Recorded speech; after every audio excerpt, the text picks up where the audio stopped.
Meus irmãos, vamos ficar de pé, vamos ler a palavra de Deus. Dentro do contexto da temática que Deus nos deu para este ano, o ano profético de Esdras, mas na verdade envolve muitas pessoas nesse contexto. O profeta Ageu, o profeta Zacarias, que profetizaram durante a reconstrução do segundo templo. E hoje nós vamos ler Ageu, capítulo de número 2. Pastor Ivanildo vai ler juntamente com a igreja. Ageu, capítulo 2. Glória a Deus. Nós vamos ler do verso 1 até o versículo 9. Nós estamos com alguns problemas técnicos, não é, irmãos? De repente o data show. Aí você vai ter que usar a sua Bíblia mesmo, literalmente. E é bom isso acontecer. É bom isso acontecer, não é? E aí, quem não está com a Bíblia, vai na Bíblia no celular. Aí você pode agora usar a Bíblia no celular agora. Está vendo como é que a tecnologia às vezes falha? Mas quem traz a sua Bíblia... Não estou querendo censurar ninguém não, tá? Pelo amor de Deus. Com todo carinho e respeito. Mas, irmãos, a tecnologia falha. Mas a Bíblia aqui, ó, quem ainda... Glória a Deus. Quem tem prazer em carregar a sua Bíblia? Glória a Deus. Não se permita levar pela modernidade, como diz Paulo, não se conforme, né, com este mundo, tomar forma. Então, Ageu, capítulo 2, do verso 1 ao verso 9. No segundo ano do rei Dário, ou Dario, no 7º mês, ao 21º do mês, veio a palavra do Senhor por intermédio do profeta Ageu, dizendo: Fala agora a Zorobabel, filho de Sealtiel, príncipe de Judá, e a Josué, filho de Josadaque, sumo sacerdote, e ao resto do povo, dizendo: Quem dentre vós que tenha sobrevivido contemplou esta casa na sua primeira glória? E como a vedes agora? Não é ela nada como nada, né, aos vossos olhos. Verso 4. Ora, pois, esforça-te, Zorobabel, diz o Senhor, e esforça-te, Josué, filho de Josadaque, sumo sacerdote, e esforçai-vos todo o povo da terra, diz o Senhor, e trabalhai, porque eu sou convosco, diz o Senhor dos exércitos. Segundo a palavra da aliança que eu fiz convosco, quando saíste do Egito, o meu espírito habita no meio de vós, não temais. Porque assim diz o Senhor dos exércitos: ainda uma vez, daqui a pouco, e farei tremer os céus, e a terra, e o mar, e a terra seca. Farei abalar todas as nações, e as coisas preciosas de todas as nações virão, e encherei de glória esta casa, diz o Senhor dos exércitos. Minha é a prata, e meu é o ouro, disse o Senhor dos exércitos. Versículo 9, pastor, lê com a igreja, por favor. A glória desta última casa será maior do que a da primeira, diz o Senhor dos exércitos. Neste lugar darei a paz, diz o Senhor dos exércitos. Quem recebe essa palavra, irmão? Glória a Deus. Como eu gosto de fazer uma introdução, eu preciso fazer uma introdução dentro desse texto para a gente orar. Como fiz ontem, preciso fazê-la agora. O livro de Esdras fala da reconstrução do templo. Mas, quando eles estavam para reconstruir, lá no capítulo 4, tentaram impedir, atrapalhar a obra. E vieram um montão de dificuldades. Então diga para esse irmão, para essa irmã, com muito carinho e respeito, e diz: quem disse para você que vai ser fácil? Te enganaram, te enganaram. Te enganaram. Vai ser muito difícil, porém não é impossível. Dificuldades virão, o inferno vai se levantar, os opositores vão se levantar para você recomeçar a se reconstruir. Mas o Senhor é que está dizendo. Interessante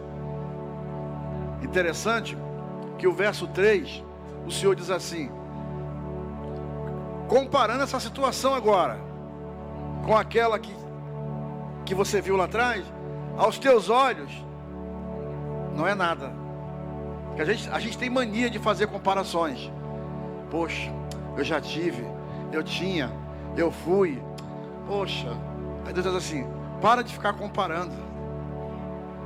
Aos olhos de alguém também pode comparar, olhar para você e dizer assim: ela não é mais a mesma. Ele não tem, ele não é. Alguém vai dizer isso de você. Mas o Senhor diz: não se preocupe com as comparações, porque eu ainda encherei esta casa de glória.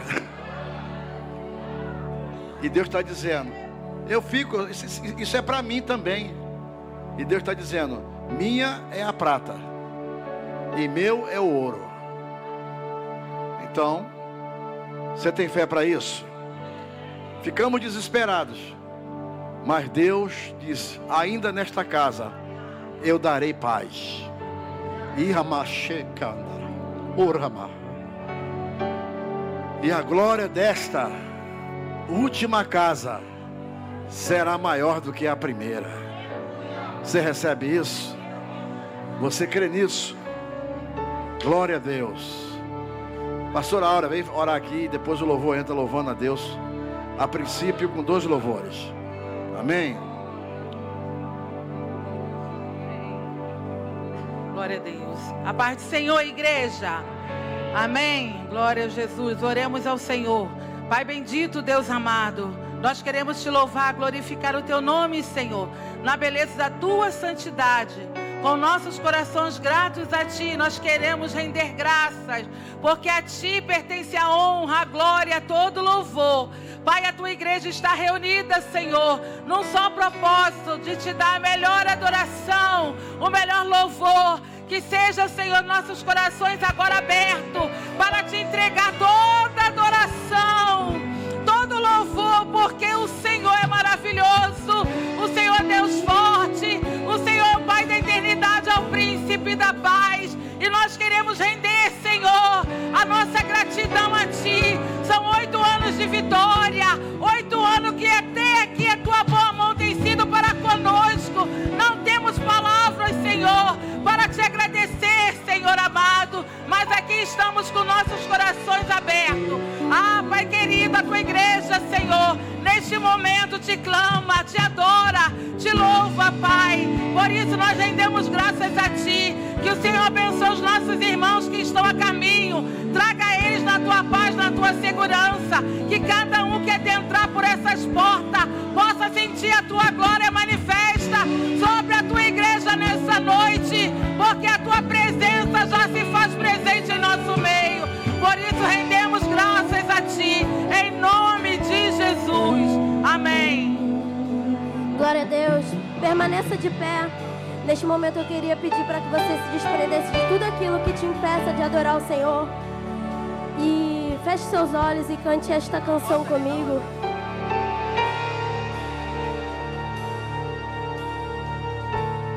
Tudo está preparado aqui.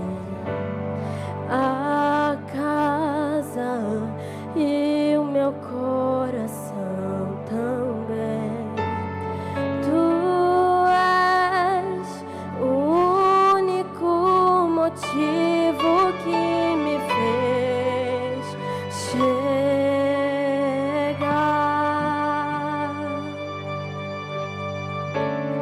Os filhos já estão chegando aqui.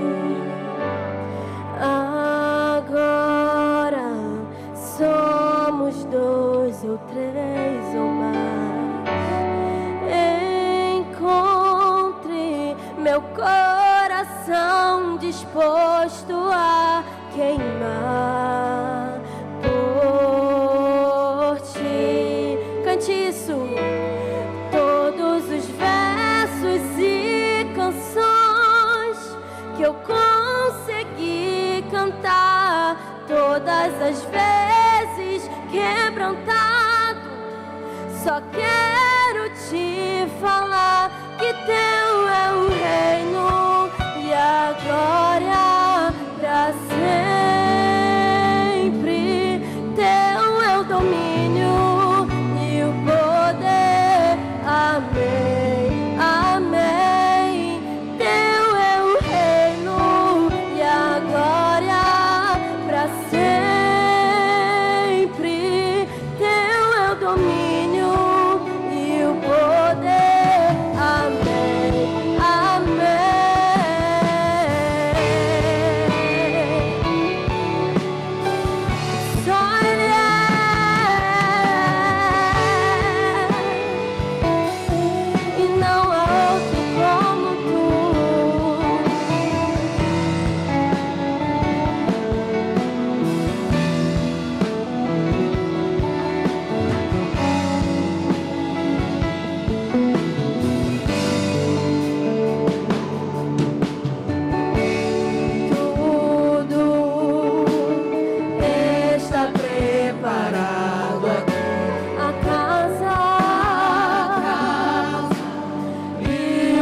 eu consegui cantar todas as vezes quebrantado, que teu é o reino e a glória para sempre, teu é o domínio e o poder. Amém, amém. Que teu é o reino e a glória para sempre, teu é o domínio e o poder. Amém, amém.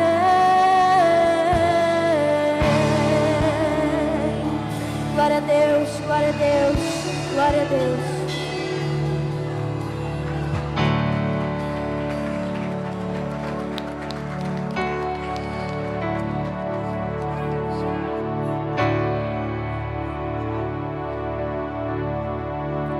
O inimigo tenta laços e embaraços pra me envergonhar, mas não vai, porque eu não estou sozinho nessa guerra, está comigo o braço forte do Senhor. Aquele que acalma o vento, aquele que aquieta o mar, que tira a força do fogo e faz o leão jejuar. O Deus que derruba as muralhas, faz estéril e faz mãe de filhos, é o mesmo que brada do alto, não temas, sou contigo. Cante isso. Um caminho aberto pelas águas, faz romper muitas fontes em meio ao deserto. Haverá nuvens que trazem chuvas de bênção. Ouça a voz, Deus te dá escape e livramento. O inimigo tenta laços e embaraços pra me envergonhar, mas não vai, não vai não, porque eu não estou sozinho nessa guerra, está comigo o braço forte do Senhor.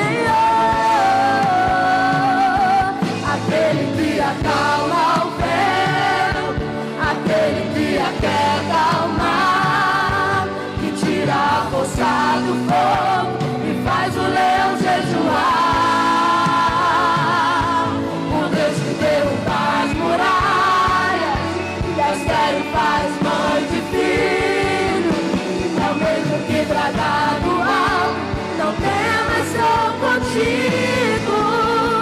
Deus já tem um caminho aberto pelas águas, faz romper muitas fontes em meio ao deserto. Haverá nuvens que trazem chuvas de bênção. Ouça a voz, Deus te dá escape e livramento. Deus já tem um caminho aberto pelas águas, faz romper muitas fontes em meio ao deserto. Haverá nuvens que trazem chuva de bênção. Ouça a voz, Deus te dá escape e livramento.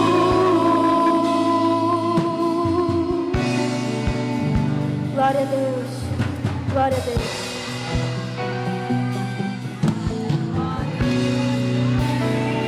Glória a Deus. Os irmãos podem sentar, irmão, em nome de Jesus. Glória a Deus. Nós queremos louvar a Deus mais uma vez pela sua vinda. Você que está aqui hoje para louvar a Deus. A gente vai, irmãos, poupar o tempo, né? Remir o tempo, para a gente dar mais prioridade à palavra. Então, todos que estão cultuando conosco pela primeira, segunda vez, terceira vez, sejam bem-vindos à casa de Deus, tá bom? Eu também quero louvar a Deus pela vida do Jorge, né, Jorge? Deus te abençoe. A Esther Freitas e o seu pai, Alcir, está lá atrás, o pai da nossa irmã Esther. Deus abençoe, viu, irmão Alcir? Muito prazer conhecê-lo, tá? Muito simpático, Deus abençoe. Amém. Além deles, do irmão Alcir, haverá alguém que está pela primeira vez, segunda vez? Além deles, haverá alguém? Bom, tem algumas pessoas. Vamos louvar a Deus para eles. Vamos cantar para essas pessoas. E cantar para o Jorge, para o seu Alcir. Como é que é? Vamos lá, João. Vamos lá, Tiago. Oh, quão bom e agradável ter amigos e irmãos, comunhão, vinho e pão. Como o orvalho desce da montanha sobre a relva, nosso chão. Comunhão, vinho e pão, encontrar em Cristo bom tesouro, meus amigos e irmãos, todos juntos em adoração, alegria enche toda a casa, aleluia, glória a Deus.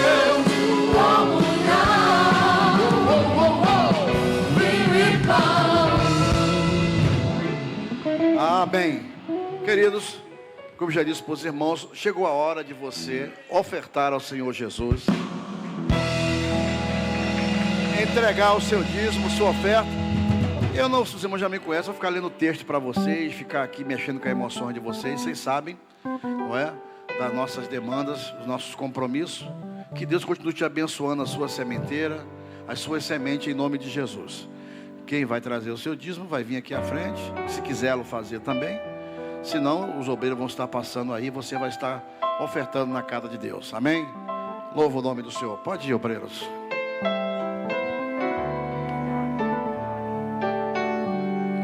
Sei que estás aqui, Senhor. Podes perceber quem sou. Podes ver se há em mim um verdadeiro adorador.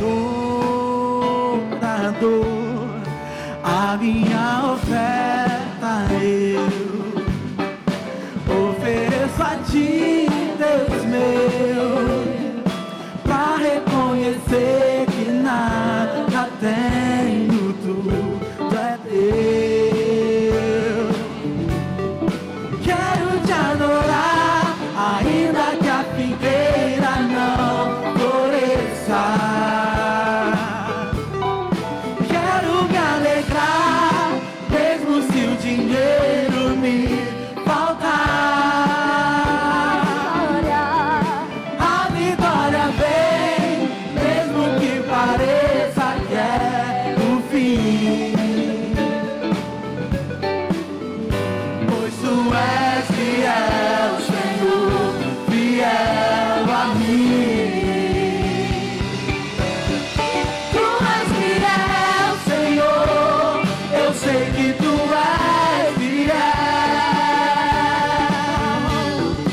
Tu és fiel, Senhor, eu sei que tu és fiel.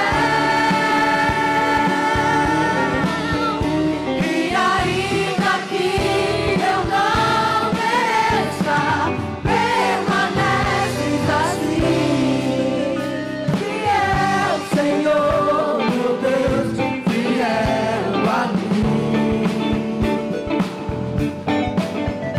Fiel, Senhor, meu Deus, fiel a mim. Aleluia.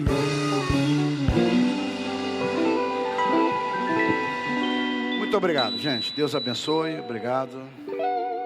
Glória a Deus. Sabemos que a chuva veio como previsto, né? Às vezes prevê não vem, mas preveu E aconteceu. Está chovendo. Quantos querem louvar a Deus pela chuva? Deus dá chuva para quem vende guarda-chuva e dá sol para quem vende picolé, né? É isso aí. Então a chuva ele faz vir sobre todos. Todos precisam. Tem uns que precisam, então a gente não pode reclamar nem murmurar. Meus irmãos, ainda quero apelar à vossa sensibilidade, como a gente sempre faz. Nós temos ainda aqui, alguns já pegaram antes de vir. Tem 3 boletos aqui depois. Cadê o obreiro? Tudo boleto de 100 e pouco, de R$200. Se depois procurar o obreiro, eu quero semear, pastor. Eu quero passar, eu quero dar a minha contribuição. Pode ir, César. Meus irmãos, como eu disse, talvez muita gente não vai conseguir chegar por causa da chuva, ou vai chegar atrasado por causa do trânsito, mas nós temos um compromisso com a palavra de Deus. Quem veio para ouvir a palavra de Deus? Sério mesmo? Amém? Então eu quero já, em nome de Jesus, Esther, sem muita... irmão, vamos logo direto ao assunto, né? Glória a Deus.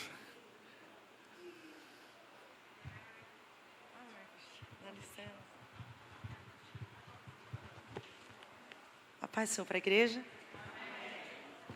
Queridos, eu estou muito feliz em estar aqui. Graças a Deus conseguimos chegar. Agradeço ao pastor Veron, sua esposa. Deus abençoe toda a igreja.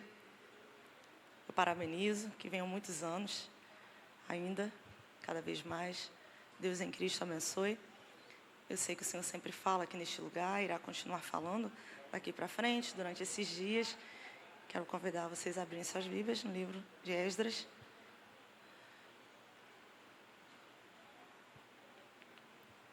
Capítulo 1.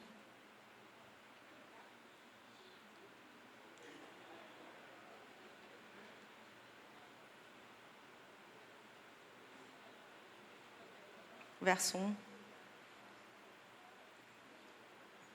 Está escrito assim: no primeiro ano de Ciro, rei da Pérsia, para que se cumprisse a palavra do Senhor por boca de Jeremias, despertou o Senhor o espírito de Ciro, rei da Pérsia, o qual fez passar o pregão por todo o seu reino, como também por escrito, dizendo: queridos, o livro de Esdras é um livro muito rico, fantástico. São 10 capítulos profundos e, por vezes, até mesmo um pouco explorado. Quero hoje fazer uma introdução. Sei que vem gente fera por aí e Deus falará ainda mais. Com certeza. Quero trazer a nível de introdução em contextos geográfico, histórico, para a gente se situar. Creio que já seja do conhecimento da igreja, sobre o livro que leva ao nome deste sacerdote e deste escriba. É interessante, o livro de Deuteronômio, que é a lei repetida, a repetição da lei, por meio de Moisés, Deus repete a lei para aquela geração que nasce no deserto, sobre como o povo deveria se comportar na cidade, como eles deveriam fazer para se concentrar naquilo que Deus requeria deles. E Deus deixou algumas ordens muito bem explicadas sobre a escolha de rei, sobre a necessidade de não esquecer que ele que os tirou do Egito, ele que estava dando a terra, para eles terem cuidado quando chegasse a esta terra, para não se envolverem com os outros deuses, os deuses das nações vizinhas, que Deus os abençoaria e os faria prosperar. Eles seriam cabeça, não seriam cauda, influenciariam, não seriam influenciados, emprestariam, não pediriam emprestado, se eles resolvessem escolher a vida e não a morte. Parece que, paradoxalmente, Deus já avisa que o próprio Moisés, que esse povo não obedeceria. Deus já deixa muito bem documentado que o povo assim não faria. Deus deixa bem claro que se o coração se elevasse para copiar as outras nações com o rei, que era para deixar ele escolher. O Senhor não é pego de surpresa em nada. Então, este povo entra na terra de Canaã, sob o comando de Josué. Logo após Josué falece, o povo começa a se desviar. Um período dos juízes, um período muito complicado, 350 a 400 anos, onde o povo é colocado na terra sem rei. São 12 tribos distribuídas de um lado do rio e depois do rio. Cada tribo fazia o que achava melhor e cada chefe de família fazia o que achava melhor, assim como cada indivíduo fazia o que achava melhor, aos seus próprios olhos. Era um governo teocrático, ou seja, Deus era o rei de Israel. Uma confederação tribal, dividida. Juízes retrata muito bem isso. Os acontecimentos não são em todo Israel. Há acontecimentos em tribos. Algumas se unem quando o interesse é mútuo para resolver o problema. A gente percebe isso quando Débora é levantada. Somente as tribos que lidavam com a agricultura, que era o problema naquele tempo, que estava sendo enfrentado, se juntaram. As outras tribos que não tinham esse problema não entraram. Vemos como exemplo Sucote, que procura não ajudar Gideão para não se comprometer, que se Gideão não vencesse a guerra, Sucote entraria no problema. Esse foi um período complicadíssimo, de muita imoralidade espiritual, imoralidade também sexual. Nós vemos bem no finalzinho, os 3 últimos capítulos não são quase pregados, só são falados mesmo a nível de estudo. Há uma depravação religiosa, política, social no meio do povo. E, conforme é bem colocado no final, não havia rei em Israel. Cada um fazia o que era reto aos seus próprios olhos. Sansão reflete esse comportamento, esse espírito que havia no próprio povo, um próprio juiz reflete isso. E aí a gente entra em Ruth, que é o período dos juízes. Vemos uma família saindo de Belém a peregrinar, indo para Moabe, revelando assim um comportamento que existia. As pessoas não oravam a Deus, não consultavam a Deus, não suportavam o castigo divino, que consequentemente a fome que existia ali era um castigo divino, devido à desobediência. Elimeleque era um homem de posses, ele sai para evitar perder mais, e ao sair, sai sem a direção divina. Vemos em um fracasso familiar a mão de Deus operando, mesmo nos erros humanos. Isso ninguém consegue fazer, só Deus consegue. Apesar dos erros e precipitações humanas, Deus consegue reverter situações para o bem comum de suas promessas, seus planos. Como bem descreveu Jó, nenhum dos planos de Deus podem ser frustrados. Vemos um Deus trabalhando para cumprir o seu propósito em uma nação através de uma família falida em todos os sentidos. Voltando de lá com uma moabita. Ela volta, Noemi, se sentindo vazia, sai cheia. Porém, vazia, ela diz que o Senhor a faz voltar, não percebendo que, apesar das consequências das escolhas de sua família, ela não estava voltando vazia. Deus estava trazendo alguém com ela. Desproporcional,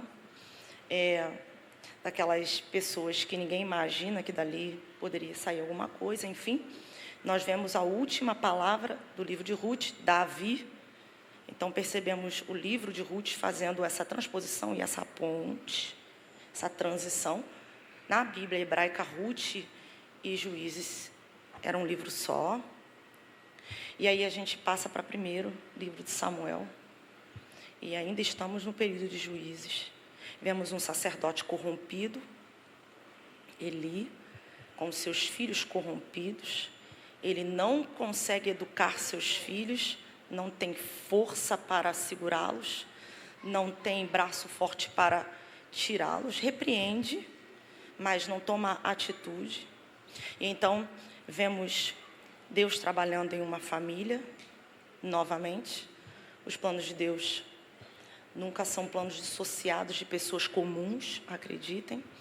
Então, há uma família com um problema muito sério, Eucana, 2 mulheres, ama uma, mas precisa da outra.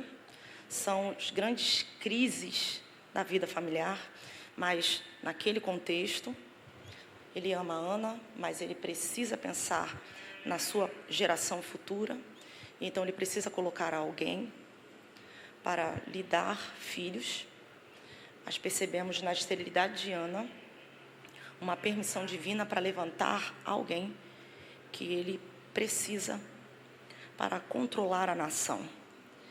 E então, os irmãos conhecem, Samuel vem, cresce dentro da casa de Eli, ouve a voz de Deus dentro de uma casa que ninguém ouvia, ensinando que o que nos impede de ouvir a Deus não são as pessoas ao nosso redor, nem o ambiente, mas a nossa incapacidade para tal.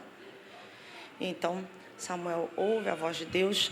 Antes disso, Deus já envia um profeta anônimo, a gente não sabe quem é, para falar com Eli. Mas depois dos 50 anos, a antropologia diz que quem não muda até os 50, não muda mais. Então, quem não tem força para tomar atitude até os 50, depois de 50, só mesmo uma obra muito forte do Espírito Santo. A gente percebe Eli já sem força antes, quanto mais agora, que é uma idade em que pais se sentem muito dependentes de filhos e acham que não podem viver sem filhos, porque passam a vida inteira trabalhando só para os filhos, fazendo tudo para filho, e depois não conseguem quebrar esse vínculo, e alguns até vivem cobrando dos filhos aquilo que era algo normal dos pais fazerem. Enfim, os filhos o têm na mão. Mas percebemos Deus levantando pessoas num silêncio daquilo que parece estar errado, num silêncio daquilo que parece que Deus está calado. Mas Deus está movendo a sua mão em coisas comuns em que ninguém espera. Levanta-se Samuel, juiz, profeta, sacerdote, dirige essa nação por um tempo. O povo depois diz que Samuel está velho, principalmente os anciãos. Então, os filhos dele não tinham condições. O povo pede um rei. Ao pedir um rei, Samuel se frustra, fica triste, mas o Senhor diz a Samuel, consolando, que a culpa não era dele, o negócio do povo não era com ele, era com Deus mesmo. Então, concede um pedido ao povo, dando-lhe um rei que era segundo o coração do povo, Saul. Saul reflete fruto de precipitação do povo. Deus já tinha Davi em seus planos e em seu coração, por isso o rei segundo o seu coração. Então, a gente inicia um processo de início da monarquia, Saul, Davi e Salomão. São 120 anos aproximadamente. Davi ainda conquista Jerusalém, que o povo ainda não tinha conquistado, mesmo Deus já tendo entregue a terra. Davi vai abrindo as fronteiras, o rei Davi, o maior rei de Israel. Ele abre essas fronteiras, faz todo um plano para o templo, não é ele que executa. Ele percebe que está no palácio, a arca do Senhor não está, o Senhor o proíbe. Esse projeto passa para o seu filho, Salomão. Nesse período de 120 anos, Israel provou de uma certa paz com os inimigos de fora, principalmente por causa de Salomão também. Salomão, ele fez muitas alianças políticas para assegurar essa paz. Só que o profeta Aías se levanta e começa a profetizar para Salomão e explica que ele perderia parte do seu reino, pois o palácio de Salomão era 4 vezes maior do que o templo do Senhor. O problema não era ter um palácio tão suntuoso, mas ele usava de meios de escravidão, de imposto muito pesado, para conseguir manter-se em uma situação muito luxuosa. Então, Deus avisa, seu reino vai ser dividido, você perderá. Será dado a Jeroboão, que a gente trata como Jeroboão I, porque na frente tem o Jeroboão II. Então, ele persegue Jeroboão, Jeroboão foge para o Egito. Roboão sobe ao poder quando Salomão morre. Quando Roboão sobe, Jeroboão volta do Egito com algum do povo para pedir que Roboão abaixasse o imposto. Não recorre aos anciãos, recorre aos jovens, segue o conselho dos mais jovens. Então, ele faz uma comparação como se fosse até uma anedota mesmo. O meu dedo mindinho é a cintura do meu pai, trazendo a ideia de que seus impostos, seus encargos seriam muito maiores do que os do seu pai. O reino se quebra, Jeroboão leva 10 tribos, reino do norte. E no reino do sul, Jerusalém, Judá, Jerusalém e Benjamim, fica para o reino do sul, conhecido como Judá. Judá, Israel. Reino do norte, reino do sul. Reino do norte segue em alta corrupção. O lugar de adoração era em Jerusalém. Só que agora Jeroboão entrou em uma situação difícil. Ele se torna um líder político. E se ele deixasse o povo do norte passar para o reino do sul para ir adorar no templo, ele perderia a sua liderança política. Então, em uma jogada política, usando a religião, que naquela época era tudo muito unificado, não só em Israel, mas até mesmo nas outras nações, ele levanta 2 templos, em Dan e em Betel, norte e sul. Coloca não necessariamente 2 templos, mas 2 santuários. E levanta o bezerro de ouro. O bezerro de ouro, os 2 templos, ele diz, é adoração ao Senhor. Isso aí é assunto para mais de metro. Esse entendimento de que as imagens não interferem no fato de ser um culto ao Senhor. Essa incapacidade de lidar com Deus invisível. O Senhor já havia tratado disso com o povo, quando o tira do deserto, dando o 1º e 2º mandamento, adorar somente a Deus, não ter outros deuses além de Deus, e o 2º mandamento, não fazer imagem, não se prostrar, não servir. Quebram-se esses 2 mandamentos. Então, o sacerdócio agora se perde no reino do norte, o povo começa a se perder, a adoração aos deuses vão sendo cada vez mais comuns nos altos e nos montes. Isso vai se intensificar com Acabe, quando casa com Jezabel. Ela traz para Israel, reino do norte, o culto a Baal. Baal, que se apaixona por Azera, que é a terra. E ao se apaixonar por Azera, que é a terra, eles precisam ter relações sexuais, e nessas relações sexuais a fertilidade da terra. Uma forma de se fazer Baal sempre se apaixonar por Azera e sempre fazer com que a fertilidade estivesse sempre boa, era ter culto que envolvia relações sexuais ilícitas, tanto homo quanto hétero. Haviam várias sacerdotisas e por aí vai. Isso foi se intensificando cada vez mais, e então Deus começou a levantar profetas. Os profetas não eram levantados em tempos de paz, mas em tempos de crise, quando o sacerdócio quebrava. Profetas não seriam necessários se o sacerdócio funcionasse. Muito pelo contrário, pois o sacerdócio funcionava como uma via de mão dupla. Eles representavam a Deus diante do povo ao ensinar a lei e representavam o povo diante de Deus ao prestar os sacrifícios. Era uma via de mão dupla. Nós percebemos na estrutura do tabernáculo que não havia ali essa terceira classe, profeta. Mesmo havendo Moisés, ele era uma espécie de mediador temporário apontando para Cristo, muito mais que profeta. Estava acima disso. Não era somente um oráculo, era além de um embaixador. Ele era tudo que apontava para Cristo temporariamente. Mas na estrutura de culto e relação de Deus com o homem, nós vemos essa estrutura em Levítico muito bem montada, de que ele é um Deus santo e o povo precisa se santificar para ter Deus em seu meio. Todas as medidas do tabernáculo, tudo, todas as cortinas, para onde o tabernáculo aponta, tudo, é para trazer esse Éden de volta, esse relacionamento de Deus com o povo. A gente tem o átrio, a gente tem a parte onde ficava o altar, a gente ficava o santo dos santos, o santíssimo. Todas as distribuições dos sacerdotes, sumo sacerdote, os levitas, essa família, essa classe, essa tribo, tudo aquilo ali apontava para um aspecto muito profundo e muito sério. E nós percebemos que não há profeta não. Quando o sacerdócio não cumpre o seu papel ou se desvia daquilo que deve fazer, é o que Oséias mais à frente denuncia, O meu povo é destruído porque lhe faltou conhecimento, por isso eu tirarei o sacerdócio da sua mão. A denúncia não é para o povo em si, mas para aqueles que deveriam ensinar a lei. Então, quando um profeta levantava, Deus fazia questão de levantar, levantava para trazer o povo de volta à lei. Não vinham com novidade, não vinham pregando coisas novas, não vinham falando coisas que ninguém tinha ouvido. Não era nada disso. O profeta vinha denunciando o pecado, fazendo uma pergunta simples ao povo. Foi isso que Deus ensinou? Foi isso que Deus disse? É isso que está escrito na lei? Então, por que vocês estão fazendo ao contrário? Era basicamente isso. Mas em uma nação corrompida, a presença de um profeta não era bem vista, não era bem quista. Nós percebemos que no tempo de Davi ainda tinha alguns profetas que tinham um relacionamento bom com o rei. Nós temos aí Natã, Gade, alguns profetas que entravam e saíam do palácio.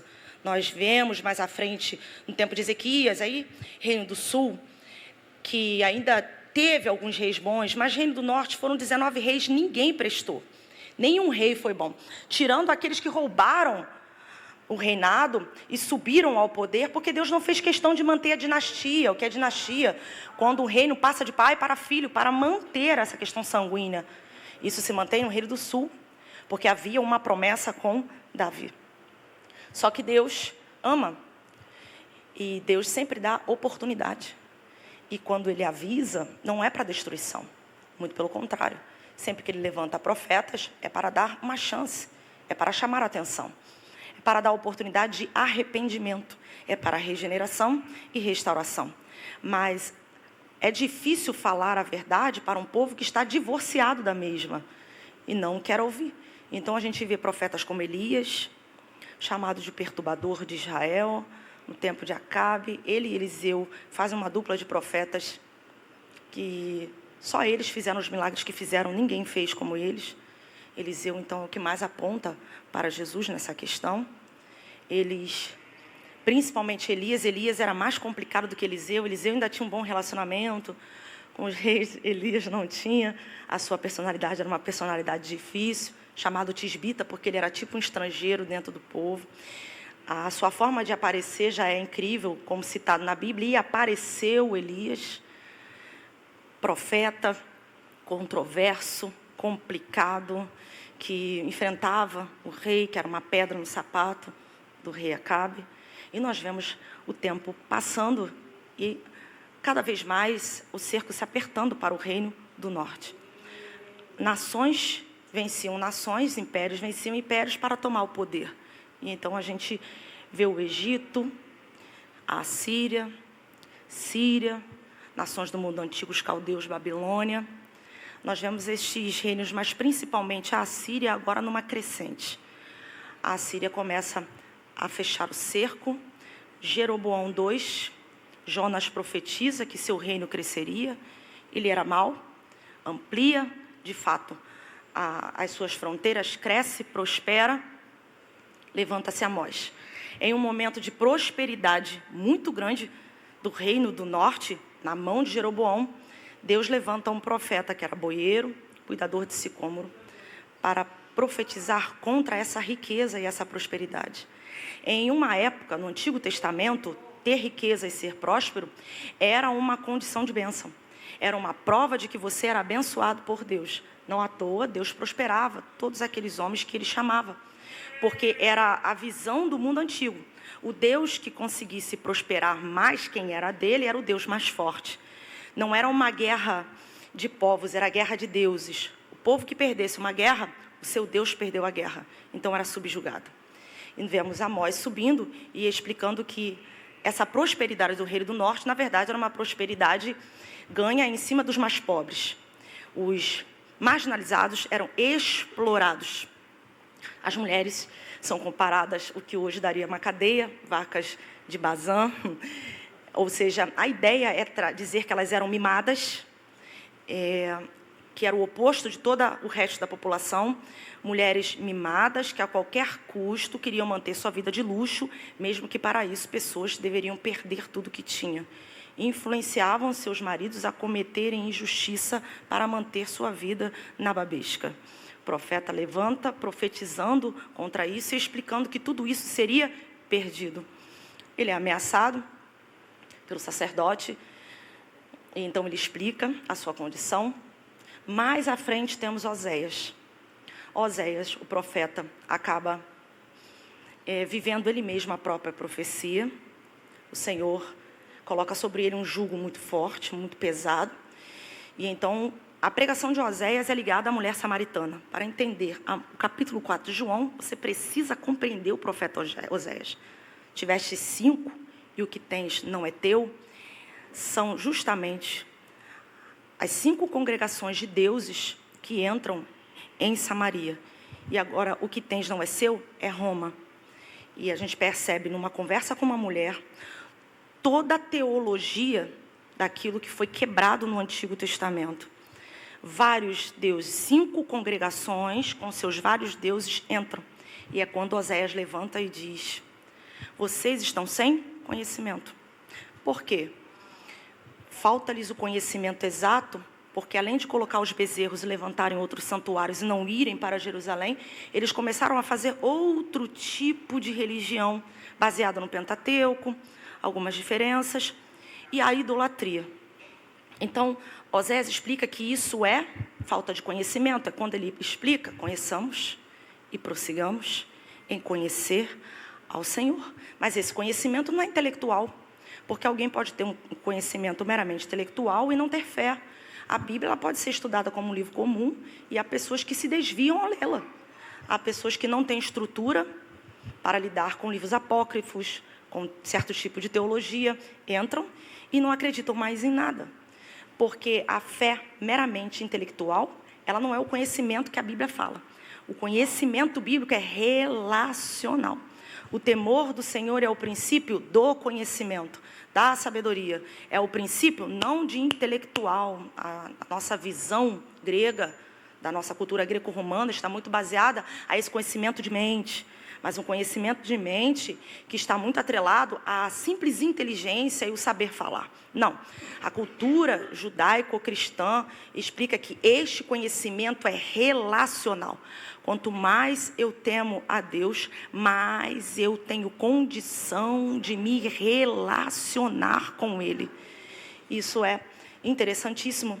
Por isso que no contexto da mulher samaritana, Jesus Cristo explica para ela. Não é aqui nem lá. Vocês precisam entender que a salvação vem dos judeus, é em espírito e em verdade. Porque justamente o que faltava nessa parte, verdade, em 722, Salmanassé invade e destrói o reino do norte. Acaba-se. Leva muitos prisioneiros, mata muitos, destrói muitos, mas também aplica uma forma de política social, repovoar. E Esdras descreve muito bem isso, o livro, de vários povos, tanto arábios, asdonitas, amonitas. E só em Esdras, eu não vou ler para a gente não perder tempo, no capítulo 4, no verso 9, fala ali, são 10 tipos de povos diferentes que estavam e foram levados para ali. Quem leva? Esarhadon, capítulo 4, que se torna rei da Síria. Um dos filhos daquele homem insuportável, que era um dos capitães da Assíria, que tinha sua forma de domínio muito cruel, Senaqueribe. E, ao misturar, havia ainda ali um pouco de israelitas, não judeus, israelitas. Judeus são aqueles chamados do Reino do Sul, por causa de Judá. Mas antes dessa divisão de tribos, eles eram conhecidos como hebreus. E então, ao misturar esse povo tem um parentesco distante com os judeus, Reino do Sul. Mas mistura-se completamente a lei. A ideia é simples. Quem é o Deus dono dessa terra? A Yahvé. Ele tem livro? Tem. 5, beleza, 5. Então a gente vai pegar esses 5 livros desse Deus que é o dono da terra, que é mais um Deus. Pum. Essa era a ideia. E junto com esses 5 livros, os principais, eles ficaram presos à questão do tabernáculo, por isso a questão do templo vai dar problema aqui em Esdras. Os irmãos vão entender porque eu estou dando uma volta enorme, para a gente poder compreender melhor. Daqui a pouquinho eu estou finalizando. Então, eles ficam com a questão do tabernáculo, do Pentateuco, e a isso, outros povos, outras pessoas, misturas, vão se tornando cada vez mais distantes.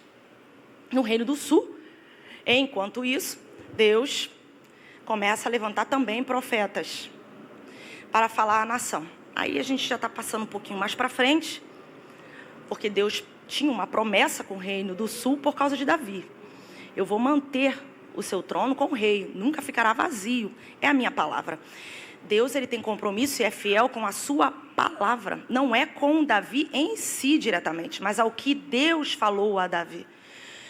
E isso é tão interessante que a gente compreende que a questão de Deus falar e cumprir está muito ligado a ele cumprir-se a si mesmo. Ser fiel a si mesmo. Seu caráter é fiel ao que ele diz. Nenhuma palavra que sai da boca de Deus é esquecida, ou fica vazia, ou simplesmente é dita por acaso. O homem fala e se arrepende. Nós temos um profeta que não era um profeta muito certo que disse isso, mas com total realidade. Deus não é homem para que minta, e nem filho do homem para que se arrependa. Ele fala e cumpre. Claro, o seu tempo de cumprimento não é o nosso, por isso João Batista entra em crise. Eu acredito que ali seja uma crise em Mateus 11. Não eram somente seus discípulos que estavam em crise, era o profeta que também estava em crise. Pois afinal, João Batista trazia muito essa questão do juízo, e ele esperava um juízo imediato que não está vindo. Por isso, profetas precisavam sempre entender que a mensagem e o povo não lhes pertencia, mas era de Deus. Compreender isso era ter a necessidade de levar dentro de si o patos divino, ou o sentimento divino. Sentir o que Deus sente, sem ultrapassar, nem para mais e nem para menos. Sentir o que Deus sente é ter compaixão de quem Deus tem compaixão, e também não tentar ter compaixão de quem Deus já decidiu destruir. Percebemos essa dificuldade na vida de Jonas, temos essa dificuldade na vida de Elias, e por aí a gente vai. Então, vemos como que o tempo vai passando. Vemos Ezequias, Manassés, Josias. Vemos os seus filhos, para a gente ir encurtando. Jeremias se levanta. Josias até tentou conter, mas não conseguiu. Uda explica que Deus só pouparia enquanto ele estivesse com vida. Depois viria o castigo. Porém, 2 séculos antes, Isaías também já tinha profetizado, já tinha falado sobre essa questão que envolveria o exílio, esse castigo. Vemos Ezequias também mostrando os tesouros do templo, e Deus avisando, porque tu mostrou para a Babilônia vai. A importância de ter cuidado daquilo que Deus dá e não querer ostentar para inimigos.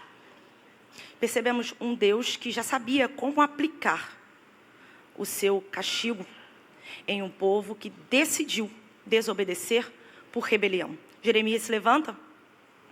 Não vou adentrar muito no seu ministério, mas perceba como Deus tem um carinho, e Esdras tem um carinho ainda maior ao descrevê-lo, para que se cumprisse a palavra do Senhor por boca de Jeremias. Jeremias, no tempo de Jesus, era adorado, tanto que eles comparam Jesus a Jeremias. Mas pregou 40 anos. Ninguém se converteu, a não ser o seu amigo, seu escrivão, que o ajudava, Baruque. Fora isso, sozinho. Enquanto ele profetizava, falando com o povo que era melhor se entregar à Babilônia, vários outros falsos profetas vinham dizendo que não precisava, que a Babilônia não invadiria e cairia. O capítulo 7 é ainda mais duro, que retrata uma falsa religião e credibilidade do povo no templo em si. O reino do norte cai, mas porque eles não tinham o templo. Mas o reino do sul tem o templo. E então Jeremias denuncia: vocês estão confiando em coisa errada. Temos o templo. Mas Deus derrubará o templo. A única forma de vocês pouparem o templo e a cidade é se entregando. Jeremias pregava para o rei que ele mais enfrentou problema, que era para ele não fazer aliança com o Egito.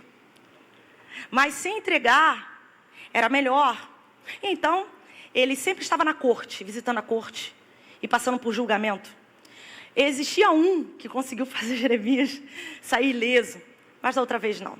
É Flávio Josefo que diz que a corte votou e ele foi jogado dentro de uma cisterna com lama até o pescoço, que era uma cisterna que já não tinha mais água.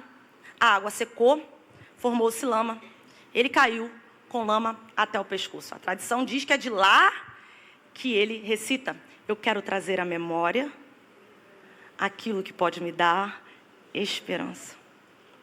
Um simples escravo, é Flávio Josefo que diz, pede para o rei Zedequias ter compaixão e tirar ele de lá.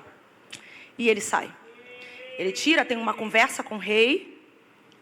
O rei tenta abrandar, tenta ver o que podia fazer, mas não tinha mais jeito, porque ele estava comprometido com a corte. No capítulo 25, verso 11, Jeremias explica: serão 70 anos de cativeiro. Um dia mais, nem um dia menos. A terra vai descansar. Vocês não têm deixado a terra descansar. Ela vai descansar. Na sua famosa carta, capítulo 29, ele explica novamente: deixem o povo fazer morada lá. E ele escreve isso: façam morada. Porque esse período, Nabucodonosor já estava fazendo incursões. Primeira incursão, 605 a.C. Leva a nobreza, os mais nobres, entre eles Daniel e seus 3 amigos. Em 597, leva 10.000, entre eles Ezequiel. E depois, em 586, destrói o templo, queima a cidade, leva o resto, deixando os mais pobres. Jeremias fica. Então, a gente percebe Deus controlando o Reino do Sul.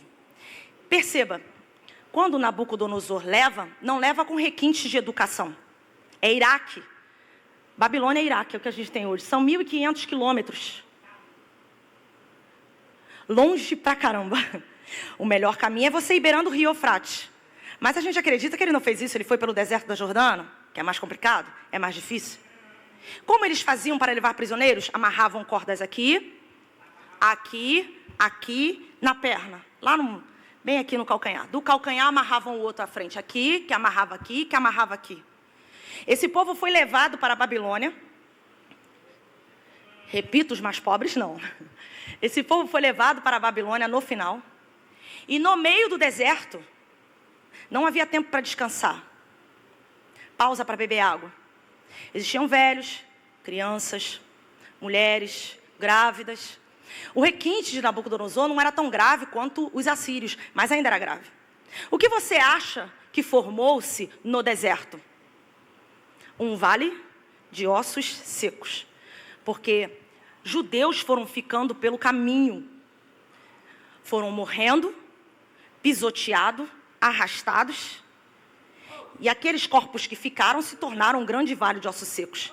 Exatamente a visão que Deus dá a Ezequiel.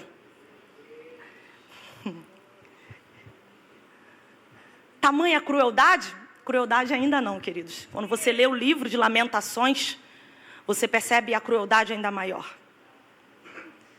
Segundo, entende-se, é Jeremias que escreve. É ele que compõe. E ele compõe dizendo um canto fúnebre. Porque quem não morreu à espada, morreu à fome.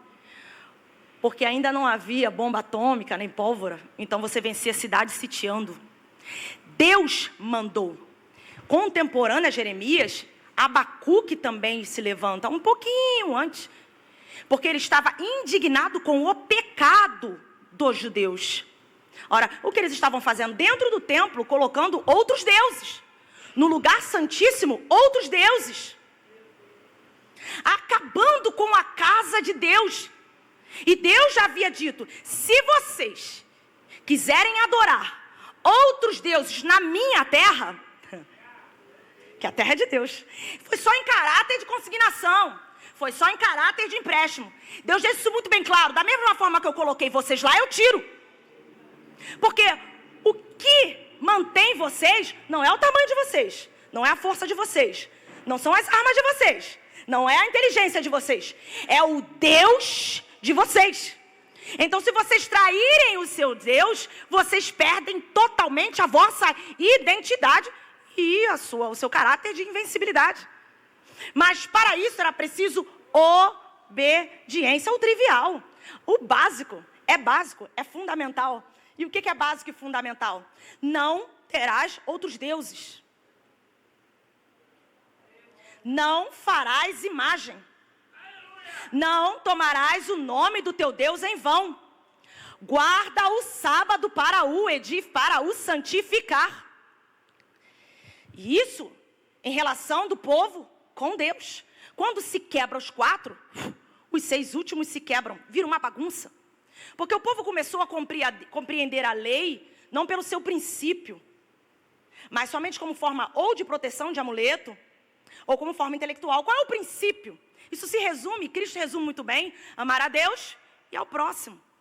Por isso, Amós denuncia no Reino do Norte: eu não estou nos vossos cultos. Eu tenho pavor de pregar Amós e Miqueias, dá um medo na espinha. Não recebo e não ouço as vossas canções. Vocês cantam, e um plug é desligado. Não estou nem aí. Porque como vocês podem querer cantar para mim enquanto vocês promovem a injustiça? Que corra o mar de justiça. Perceba?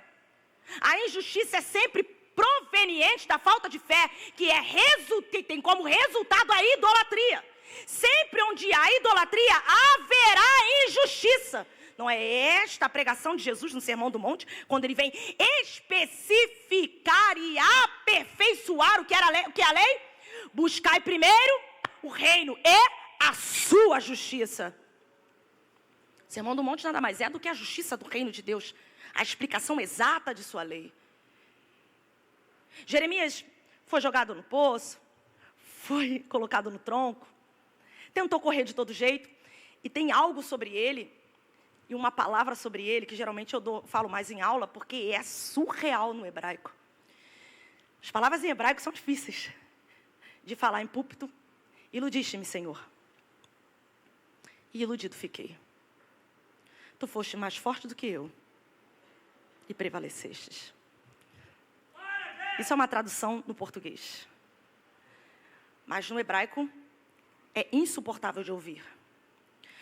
Uma forma mais simples de falar e um pouco mais profunda é: tu usaste de violência e eu cedi. Tu me obrigaste, mas eu não resisti. Retrata muito bem esse ministério. De que é algo que você tem pavor, mas ao mesmo tempo você não vive sem. Só sabe quem vive. Nenhum profeta se ofereceu. Nenhum profeta foi louco de dizer: usa-me, Senhor.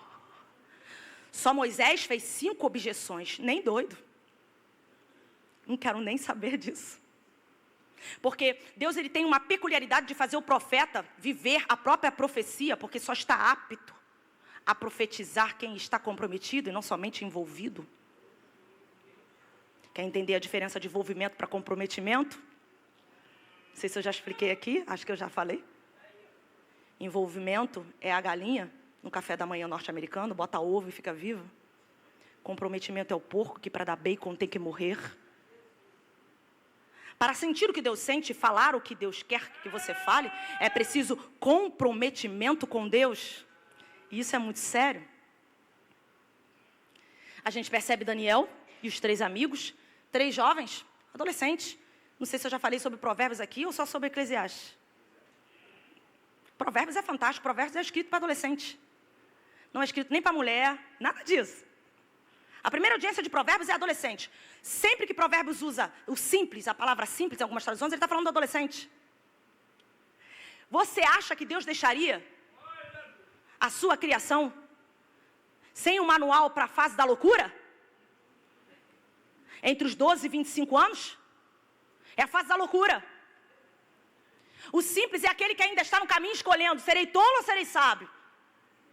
E é justamente na frente do simples que passa a mulher adúltera. Um dia a gente conversa sobre isso. Isso é incrível. Isso é formidável. Eu não vou falar sobre isso hoje. Vou passar um pouquinho para a gente correr mais. Eu já perdi um tempinho legal. Mas é preciso compreender como que Daniel e seus 3 amigos se comportam. Ninguém pede, ninguém manda. Não tem profeta, não tem ninguém falando. Deus não exigiu. Isso é um caráter que se acompanha em Davi, em Esther, em Esdras, em Daniel e seus 3 amigos. Não esperam Deus mandar. Fazem o que tem que ser feito. Estou esperando sentir. Ora, você não sabe o que tem que fazer? Estou esperando. Você não está vendo que está errado? Você não está vendo que alguém tem que levantar? Você não está vendo que é com você? Abacuque faz uma pergunta, 2. Por que me fazes ver? Até quando? Mas por que tu me fazes ver? É simples. Se eu fizer o outro ver, o outro não vai sentir. Então não vai fazer. Eu permito você ver que é sensível, porque você vai tomar uma atitude e vai fazer alguma coisa. Então por isso às vezes Deus permite a gente provar certas coisas ruins e ver, porque Ele sabe que você vai se incomodar. Você vai ter percepção, você vai ter tato, você vai tomar uma atitude e vai falar. Assim não, tá errado, não dá, tá ruim. É ruim ver aquilo que ninguém vê. Porque você é o pessimista, ou você é o chato, ou você é enjoado, ou você é encrencado. Não vou falar sobre profetismo hoje, mas isso é algo muito profundo. Fala sobre o patos no grego, o sentimento divino. Isso é Daniel. E os 3 amigos, não, peraí. Porque qualquer outro na posição deles diria, caraca, quem te viu passar na prova e não te ajudou, hein? O povo está todo destruído e eu estou aqui em cima. Mas é incrível como eles não viram como oportunidade de autopromoção. Desci. Mas como promoção do seu Deus no meio da Babilônia. Ora, ai Senhor, deixa eu falar algo aqui, rapidinho. Jeremias fica com o povo em Jerusalém, Daniel sobe para o palácio e Ezequiel no meio dos cativos. Quem é melhor? Alguém pode dizer quem subiu para o palácio. As margens do rio Quebar pode ter sido por influência do próprio Daniel. Porque nenhum povo cativo ficava às margens de rio. Porque há facilidade para prosperar. Você percebe Deus colocando seu ponto de equilíbrio. Um fica onde está tudo acabado. O outro vai para o meio daqueles que estão indo exilados. E o outro sobe para aquele que está governando. Profeta, representantes divinos no seu plano soberano. Deus vai colocando suas peças, isso é incrível. Pá, pá, pá, pá, pá. Qual chamada é melhor? Nenhum. Mas Deus sabe exatamente quem Ele vai colocando. Entender essa peculiaridade é a base de você ter paz naquilo que Deus te chamou para ser. Porque nem todo mundo vai pegar avião. Não, nem todo mundo vai embora. Nem todo mundo vai pegar e vai morar na Zona Sul. Nem todo mundo vai para Paris. Mas tem uns que vão lá para o meio da África. Está disponível para ir? Tem alguns que vão para o Paquistão. Tem outros que vão lá para o meio da faixa de Gaza. Tem outros que vão continuar no Brasil. Alguns vão continuar dentro da comunidade. Outros vão subir o Palácio do Planalto. A questão não é eu invejar ou falar mal. A questão é eu compreender o propósito que Deus tem comigo. Isso dá paz, dá calma, tranquiliza e não deixa a gente ter inveja, né? Ou sofrer de superioridade, né? Isso é bem interessante. Então, o povo vai para o exílio. Ezequiel fica no meio dos cativos, profetizando. Alguns explicam que é a partir dali que aparecem as sinagogas. povo começa a se reunir. Deus leva Ezequiel na cidade. Ele profetiza. E isso é tão interessante que o período vai se findando. A gente vê Nabucodonosor passando, alguns filhos, chegando ao seu mais famoso, o último, uma mão na parede. Ciro vem vindo. Isaías já havia profetizado 200 anos antes sobre Ciro, o ungido. Vem entrando e toma o poder. O Império Medo-Persa, mas a Pérsia era pequena. Só que Ciro vence seu próprio avô, que era um rei Medo, que era maior. E ao vencer seu próprio avô, ele se torna um grande rei Medo-Persa. Une a Pérsia, a Média, e forma um grande império. Toma o reino. 538. Não vou perder tempo para os irmãos dizendo sobre esse tempo de 70 anos. Mas ele libera o povo para voltar. Primeiro, Zorobabel e Josué. Aproximadamente 50 mil pessoas. Libera o povo para voltar para reconstruir o templo. O alvo é esse. A viagem duraria 4 meses, dando uma descansada. E ia pegar uma cidade ruim, queimada, destruída, e um povinho, sangue ruim em volta. Os famosos samaritanos. Você precisa compreender isso para compreender a raiva que existia entre esses dois povos. Na verdade, um povo só. Jesus vem trazer essa questão mais à frente, mas eu não vou falar sobre isso. Então, eu vou trazer para os irmãos a questão do Antigo Testamento. É interessante como quando Zorobabel volta com Josué, algumas Bíblias vão trazer uma transliteração do hebraico. E quando eles voltam, 2 anos depois, eles começam a construção. 536, aproximadamente. Em 536, antes disso, restaura o altar. Em 536, lança os alicerces. Era uma ameaça política, não só religiosa. Porque os samaritanos detinham o poder como cidade maioral. Só que agora eles têm uma ideia do tabernáculo, agora eles estão vendo o templo sendo levantado. Então, qual é a ideia principal? Vamos fazer um sincretismo religioso. Vamos nos unir. Deixa a gente trabalhar. Então, Zorobabel, com Josué, diz: não. Não, senhor, vocês não têm parte com nada disso. Há alguns comentaristas e teólogos que não aceitam isso aqui, tá? Você vai ver. Eles falam do exclusivismo. Eu não estou falando de Novo Testamento, eu ainda estou falando do Antigo. Qual era o propósito do exclusivismo de Israel no Antigo Testamento? Propósito divino para o cumprimento de seu papel para a salvação que alcançaria todos. Deus sabe o material que está trabalhando.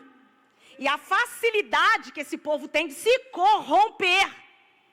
Rapaz, no final desse livro, assim como Neemias, nós temos um problema sério com isso.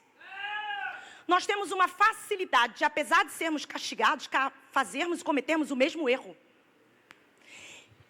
Casamentos mistos. Eu não vou entrar nesse papo aqui, mas vou trazer uma basezinha. Por que Deus não tolerava casamento misto? Porque Deus sabe que um homem apaixonado é capaz de abrir mão de suas convicções. Apaixonou, desertou. Apaixonou, negou. E isso é desde Adão. Porque tu ouviu a tua mulher e não me ouviu. Nós sempre temos a capacidade de ceder para aquilo que nós amamos mais. E nada mais fácil de influenciar um homem do que uma mulher. Um homem apaixonado é capaz de tudo. Até mesmo de comprometer o propósito divino. Neemias enfrentou a mesma questão. Ordem cronológica bíblica é aproximado, tá, queridos? Não é pontual. Mas a gente tem aí alguns reis. Fantástico para quem gosta. E como Deus vai governando estes governantes. E como tudo vai atendendo ao tempo que Ele quer. Nem 1 minuto a mais, nem 1 minuto a menos. Deus usa ímpios para cumprir o seu propósito divino. Não é somente crente. Assim como Ele usou Nabucodonosor e explicou isso a Jeremias, agora Ele usa Ciro. E aí a gente vê um tempo aí interessante. Ciro, Cambises, Dario I, Xerxes, que é Assuero. A gente tem Artaxerxes, a gente tem Dário II. De uma forma incrível, esse período abrange todo o livro de Esdras, mas Esdras pega somente os 2 últimos. Quando esse povo tenta ajudar o povo a construir a casa, e eles dizem não, de amigos passam a inimigos.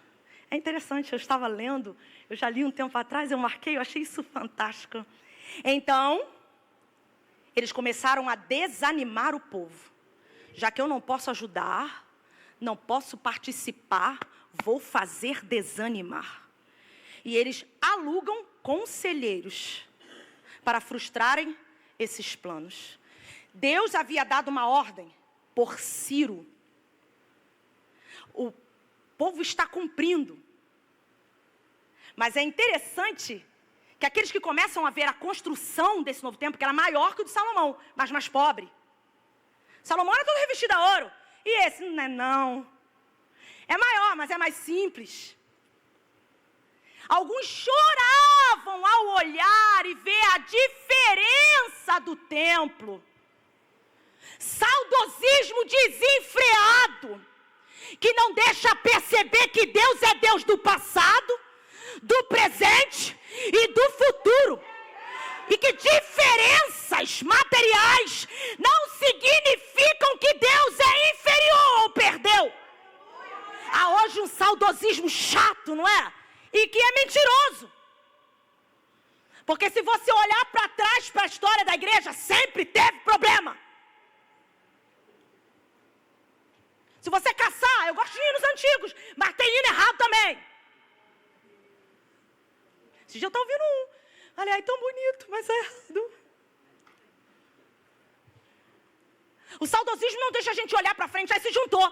Quem está chorando porque não chega nem aos pés. E quem está alegre. Você já percebeu que é sempre assim? E aí, irmão, como é que tá?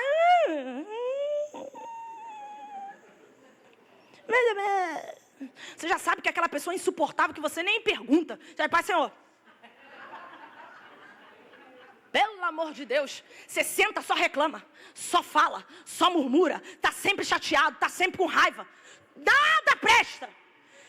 Se você for assim, acostume-se a ficar sozinho. Porque às vezes insuportáveis não são as pessoas que estão perto de você, mas é você que repele todas elas.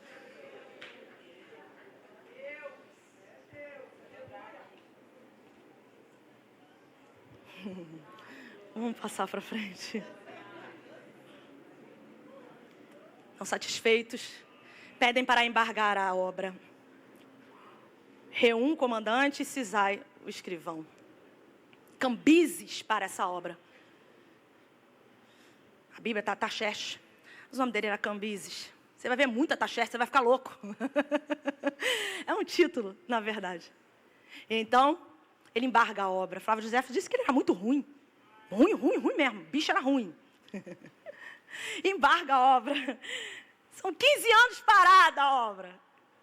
Vou resumir, vai vir gente boa aí, mas eu vou chegar no ponto que eu quero chegar. Levanta-se um dos profetas que eu mais amo, Ageu. O bichinho era velhinho, 90 anos. Ai, porque eu já estou velho. Acabou para mim. Acabou porque é uma desculpa esfarrapada que você usa. Porque Deus está pronto para usar.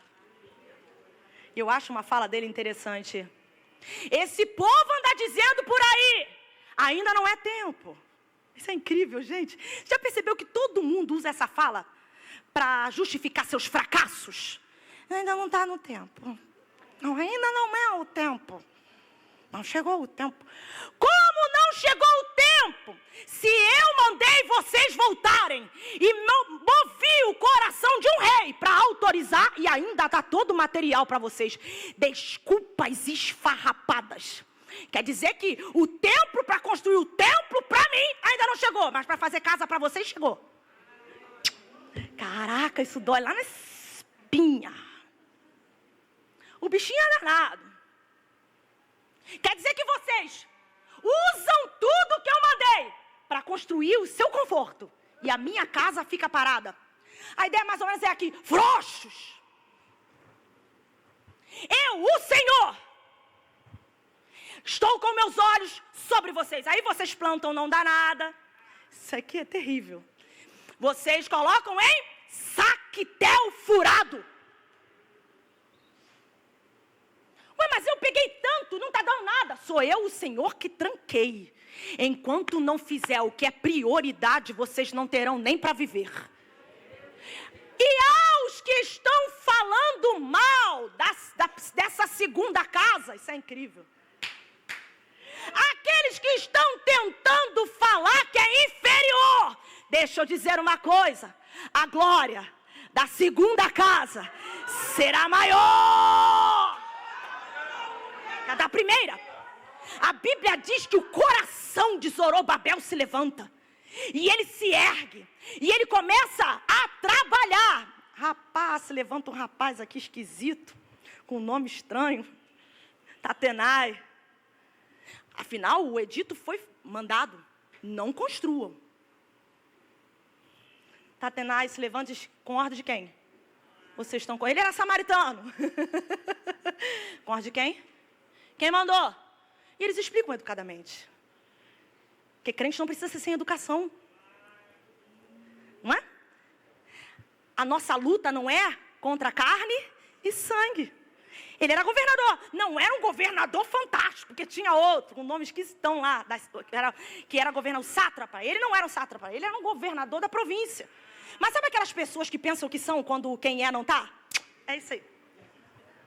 Mas repito, a guerra era político, social, religiosa e econômica. Peraí, estão levantando um templo suntuoso. A capital será maior que a nossa de Samaria.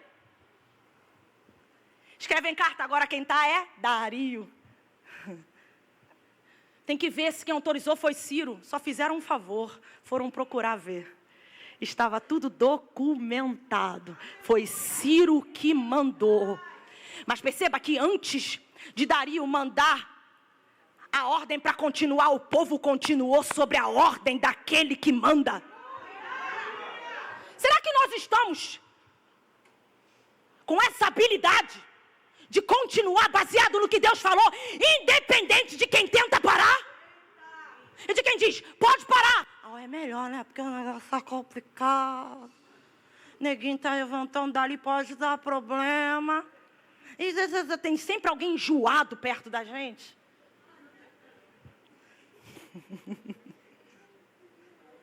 Isso é incrível. Zacarias se levanta. Profeta, fantástico. Já leu? Rapaz, se você não leu, leia. Ele fala algo no capítulo 1 sobre os cavaleiros que andam sobre a terra. E são cavaleiros que estão para lá e para cá. E no capítulo 6 também. Para lá e para cá. E ele explica quem são esses cavaleiros. Esses cavaleiros são os meninos que andam com uma carta para lá, outra carta para cá, outra carta para lá, outra carta para cá, outra carta. Já imaginou como eles tinham que ter canela para ir com uma carta de alguém fofocando para cá? Tem que voltar com a carta de alguém falando... E a visão é, eu, o Senhor, estou no controle de quem vai e de quem vem.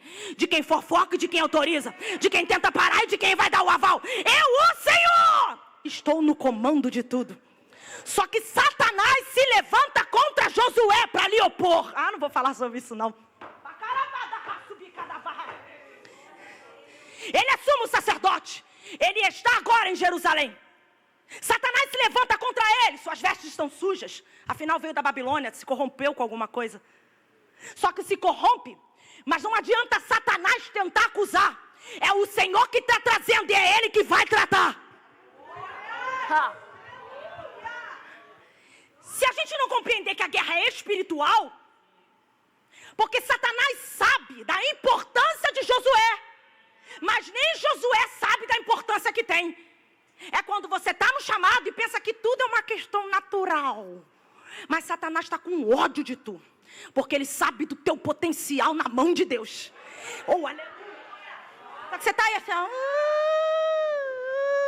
é política, é a ordem. E Deus está, faça o ofício. Execute o ofício. Faça o ofício. Execute o ofício. Enquanto você está aí, é você. Faça o ofício. Execute o ofício. Trabalhe. Faça. Como isso é difícil. Querer trabalhar com gente ligada em coisas materiais. Você vai parar. Tem uma palavra para você. Você vai parar. Você vai parar. Porque Satanás se opõe e ele usa pessoas. Você não presta, você não tem condição. Você não vale nada. O que tu está fazendo aí? Quem te chamou? De onde tu tirou isso? Quem você pensa que é? Está pensando que eu não sei o que você fez lá? Quem falou que agora você tem condição de fazer alguma coisa aqui? Só que Deus diz, consagre-se. Eu, o Senhor, te renovarei, te limparei. Consagre-se. Nós temos um período aí interessante, o tempo fica pronto, mas não fica totalmente pronto. Inaugurado, 515. E aí, a gente tem um período aí, do capítulo 6 ao capítulo 7, que é o tempo de Esther. 50, 80 anos, nada aproximado. Período de Assuero, Xerxes I. Período de Esther. Logo após, enteado de Esther, Ataxerxes. Capítulo 7, vai vir gente boa para falar, tem que vir alguém para reformar. Porque até começou, até inaugurou, mas ainda não está legal. Ainda precisa de alguém para colocar ordem e executar o culto em sua totalidade. Quem é ele? Esdras. Esdras, descrevo em um verso, que é o verso central do livro. Capítulo 7, verso 10. Porque Esdras tinha disposto o coração para buscar a lei, para a cumprir e para ensinar. Percebe que é progressivo? Primeiro tu busca, aprende, depois tu cumpre e aí tu está apto a ensinar. Progressividade. Estes estão aptos a completar a obra espiritual. Tem o alicerce, tem o altar, tem as festas, mas agora a lei vai entrar com tudo. E a reforma espiritual do que já foi reformado acontece agora. Estamos prontos? Deus em Cristo Jesus te abençoe. Amanhã tem mais. Agradeço a oportunidade em nome de Jesus. Deixa eu cantar um hino. É ritmo de Olodum. É antigo, 3 notinhas. Vou te colocar em perigo. É hino velho. Não sou saudosista. Dó. Só um pedacinho. Por mais fortes que somos, nós acreditamos que Deus é por nós. Esteve com Moisés, destruiu os inimigos de ódio feroz. Hoje ainda se levantam, mas não adianta lutar contra nós. Somos um povo forte, Deus é nossa sorte e peleja por nós. Deus é Deus de batalha, não perde vitória, vamos prosseguir. Se levanta o inferno, Deus queima demônios, posso vê-los sair. E a graça reinando, e o crente cantando, dando glória a Deus. E o crente ferido jamais é vencido, pois é filho de Deus. Deus é Deus de batalha, não perde vitória, vamos prosseguir. Se levanta o inferno, Deus queima demônios, posso vê-los sair. E a graça reinando, e o crente cantando, dando glória a Deus. E o crente ferido jamais é vencido, pois é filho de Deus. Pois é filho de Deus. Pois é filho de Deus. Vou me devendo, hein? Dum, dum, dum, dum, dum. Deus abençoe. Obrigada.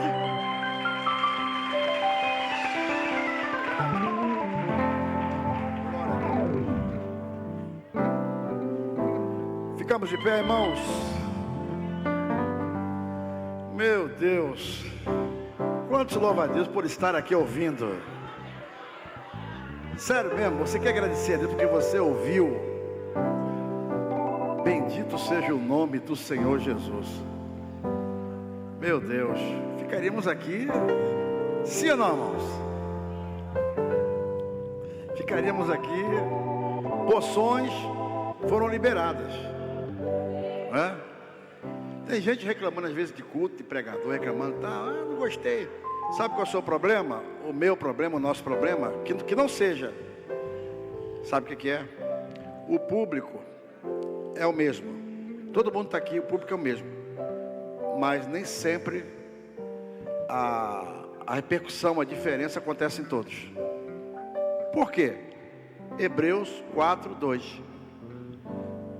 Também a nós foram pregadas as boas novas. Vocês aqui, por favor, diga assim: também a nós foram pregadas as boas novas. Diga assim: como a eles, aponta para eles. Como a eles. Mas diz: mas a palavra da pregação está fraco, gente.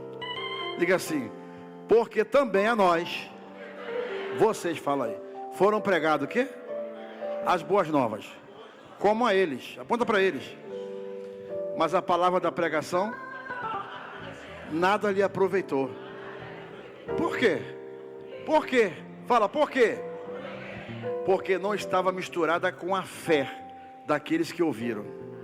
Agora os de cá vão dizer: também a palavra da pregação foi pregada a nós, como a eles. Aponta para eles. Eles apontaram para vocês. Aponta para eles. Mas a palavra da pregação nada aproveitou, porque não misturou a fé com a palavra. Então, se todos nós misturarmos a fé com o que ouvimos, você quer aplaudir o Senhor Jesus? Você quer louvar a Deus por isso?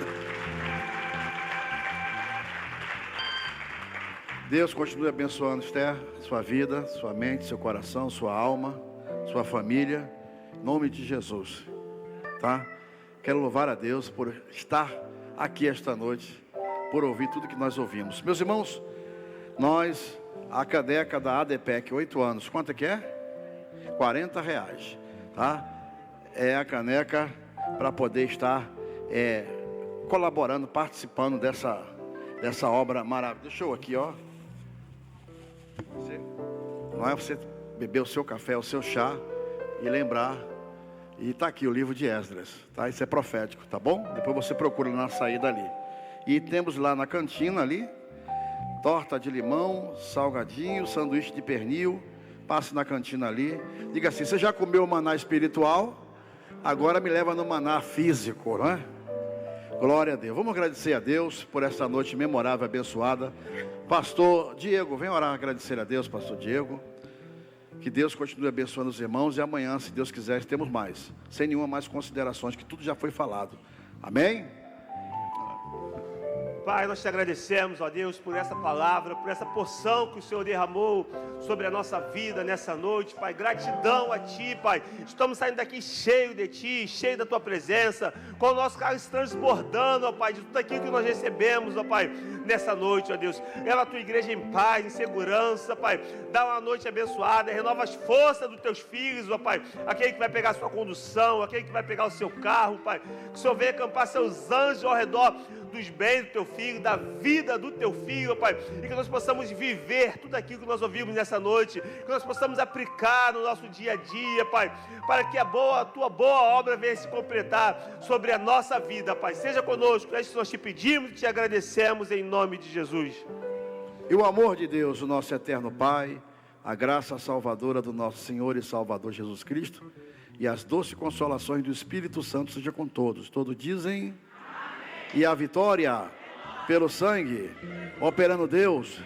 E se Deus é por nós, Deus abençoe a todos. Boa noite, vá em paz, durma bem, em nome de Jesus.